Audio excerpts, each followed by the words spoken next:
Assalamualaikum warahmatullahi wabarakatuh. Salam bahagia, salam sejahtera, salam putri cempa, cantik, cerdas, mandiri, proaktif, dan agamis. Teman-teman, sahabat-sahabat putri cempa dimanapun berada, orang itu berduyun-duyun datang ke tempat Pak Jokowi untuk silaturahim, sekedar salaman dan foto bersama beliau. Tapi bagi orang yang tidak suka atau orang yang memang di dalam hatinya selalu penuh kebencian terhadap Pak Jokowi, mereka menganggap bahwa itu demi sebuah pembagian sembako dan uang saku atau angpau. Naif sekali bukan? Padahal mereka datang bela-belain rombongan pakai mobil pribadi, pakai duit pribadi untuk datang ke Pak Jokowi. Misalnya di situ sekedar dapat beras, misalnya tiba-tiba ada pembagian beras 5 kilo atau 10 kilo. Itu nggak seimbang dengan biaya yang dikeluarkan oleh mereka untuk bisa silaturahim dengan Pak Jokowi. Artinya apa? Harus dibedakan bahwa Pak Jokowi sebagai tuan rumah itu memuliakan tamu. Karena memuliakan tamu itu adalah perintah agama, Pak Jokowi menjalankan itu. Tamu membawa berkah, beliau memuliakan dengan menyuguhkan makanan, minuman, memberi bingkisan untuk pulang. Tetapi tidak kemudian disimpulkan bahwa orang yang datang itu demi untuk makan di tempatnya Pak Jokowi. Lah ngapain mending jajan di luar beres? Bisa milih. Mereka di situ yang dari luar Jawa bela-belain naik pesawat loh. Sekeluarga naik pesawat untuk bisa ketemu Pak Jokowi. Mumpung momennya. Sehingga sekitar masyarakat itu ada wisata baru. Wisata apa? Wisata kediaman Pak Jokowi. Orang berbondong-bondong seakan berwisata untuk bisa ketemu Pak Jokowi, untuk bisa salaman, untuk bisa foto. Bukan tentang makan soto, bukan tentang sembako, tetapi ada kebahagiaan, ada kebanggaan, ada rasa puas yang bisa diceritakan kepada tetangga. Aku diingin loh ketemu Pak Jokowi, aku bisa foto, aku bisa salaman, aku bisa makan siang di tempatnya beliau, di kediamannya beliau. Senengnya luar biasa. Saya saja seumur-umur bisa ketemu Pak Jokowi walaupun tidak salaman karena beliau hanya silakan. Pak Jokowi hanya begini salamannya. Pak Jokowi salamannya dengan perempuan tidak dipok-pok, dirangkul-rangkul, itu enggak. Tapi begini, sopan. Itu saja saya senengnya sudah luar biasa. Biaya sendiri bro, jajan sendiri, beli bensin sendiri. Senengnya luar biasa. Dan bisa difoto-foto, dipamerkan ke orang-orang, doko media sosial, doko Facebook, doko TikTok, doko Instagram. Gila, aku baru ketemu Pak Jokowi.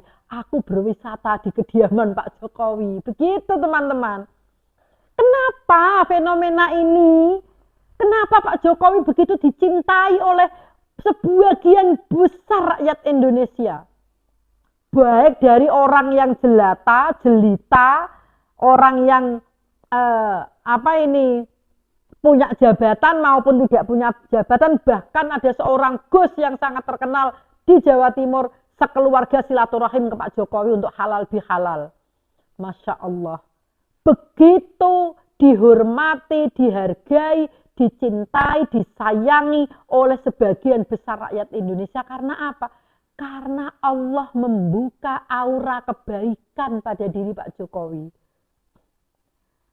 Ada magnet yang menarik semua kekuatan itu datang ke rumah Pak Jokowi. Nek wis aurane kebuka, sinare kebuka, ya semua orang itu serasa melihat Pak Jokowi itu yang ngedapi-dapi. Wih, Pak Jokowi, nanggon bandara, Pak minta foto dong Pak, kayak artis malah. Pak, tolong Pak minta foto Pak. Dan Pak Jokowi dengan sabar melayani, tersenyum, merasa menghargai orang yang minta foto. Tetapi tidak pernah saya melihat Pak Jokowi kayak bangga terus kayak jumawa gitu loh, wong-wong do seneng aku, enggak pernah. Tidak ada kesan seperti itu pada kepribadiannya Pak Jokowi. Ketemu banyak orang terus wah seakan-akan kayak bentuk simpati, dipok-pok, dirangkul-rangkul, dipeluk-peluk, enggak ada sama sekali. Beliau tetap santun, tetap sederhana, tetap biasa menghadapi banyak orang yang hiruk pikuk antusias kayak terpekik-pekik Pak Jokowi itu. Beliau tetap santun, tetap biasa, ora euforia. Wah, aku ternyata sekarang diidolakan rakyat Indonesia. Ora ono kesan ngono ndak, enggak ada sama sekali. Kenapa kok begitu banyak orang mencintai Pak Jokowi? Ya karena aura Pak Jokowi itu dibuka Allah membawa kebaikan dan kedamaian. Karena magnetnya Pak Jokowi itu membawa orang itu tertarik untuk datang ke kediaman beliau.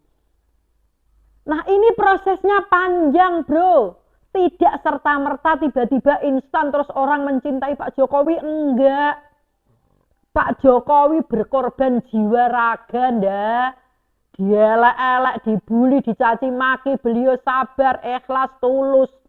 Sehingga apa? Semua kekuatan yang elek-elek itu mendal.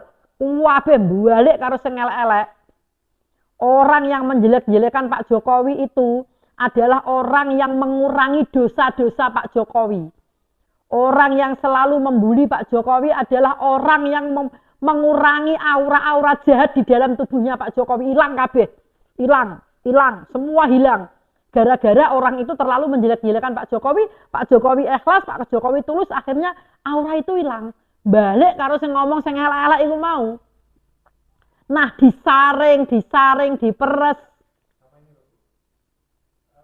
Orang mencintai Pak Jokowi karena pernah diberi kebaikan, karena membalas budi, karena pernah diberi jabatan. Biasa pejabat-pejabat itu sowan ke tempatnya Pak Jokowi itu biasa. Oh iya pernah diangkat menteri, oh iya pernah diangkat direktur, biasa.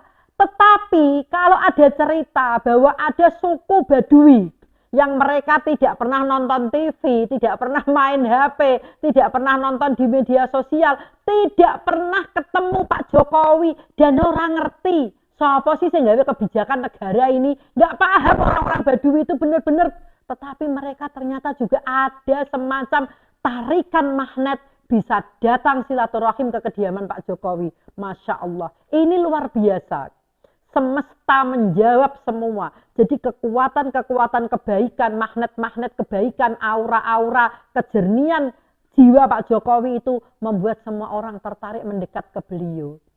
Dan orang-orang yang semakin benci, ya semakin kerasukan setan.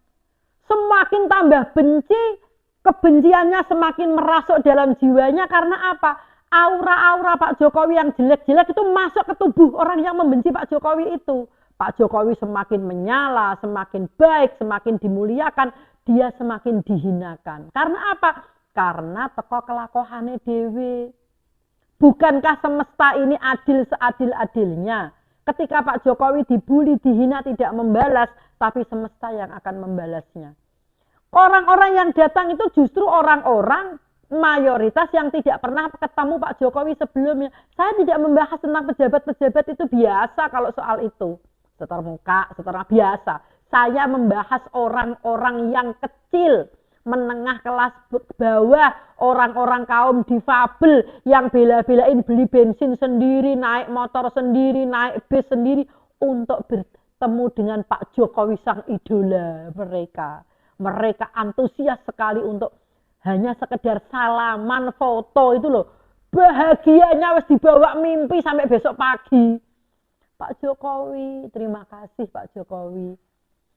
Kami tidak mendewa-dewakan Pak Jokowi, tetapi kami ingin masyarakat yang sementara ini belum sadar bahwa Pak Jokowi ini banyak dicintai oleh rakyat.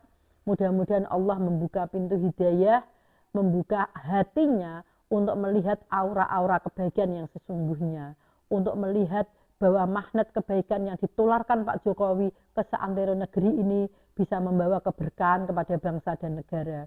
Kita meyakini proses mudik kemarin jarang sekali ada kecelakaan, ada kemacetan, semua bertahap. Jadi kita melihat bahwa mudik kemarin benar-benar lancar. Saya juga merasakan seharian Idul Fitri itu bisa keliling di beberapa kabupaten kota karena infrastruktur yang sangat memadai dan pengaturannya serta sistem infrastruktur lalu lintasnya yang sangat membawa manfaat bagi para pengguna jalan. Terima kasih Pak Jokowi.